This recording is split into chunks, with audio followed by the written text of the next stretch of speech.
एक सवाल वो था कि नमाज में जो लोग कुर्सी लेकर आते हैं वो भले किसी वजह से हो, वो रख कर नमाज पढ़ना जायज़ है?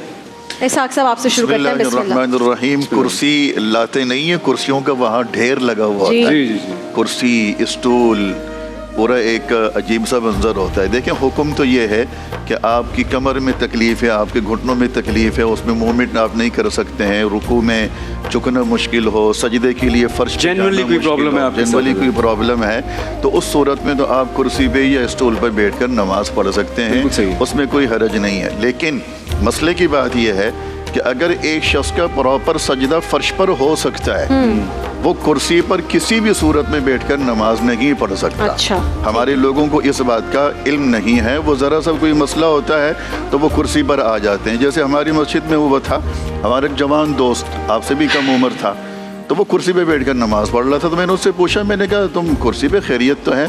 कहले वो सर में दर्द हो रहा था तो कुर्सी पर बैठ गया। तो ये नहीं है कि आपको ज़रा सी भी कोई तकलीफ़ हो तो आप कुर्सी पर आ जाएं। एक बात तो ये हो गई। दूसरी बात ये है कि इस बात में कोई शक नहीं है कि कमर के और घुटनों के मसाइल इस वक्त बढ़ रहे हैं, और अच्छे भले जवानों के भी जो है ना वो घुटनों में तकलीफ़ें शुरू हो गई हैं। लेकिन इस बात में भी कोई शक नहीं है कि कुर्सी का इस्तेमाल मसाजिद में बेपनाह हो गया है। जी। एक तो यह है ना कि आप नमाज पढ़ लें तो चलें, आप कुर्सी पर बैठकर नमाज पढ़ लें, लेकिन हमने जवानों को देखा है नमाज के अलावा भी कुर्सियाँ उठाई, सहन में बैठ गए, दो दो चार चार करके यूँ बैठे हैं जैसे रात को पठान के होटल पे बैठ के चाय पीने के लिए बैठे हुए हैं, गपशप चल रही है, और एक अजीब सा मस्जिद का माहौल बना हुआ है।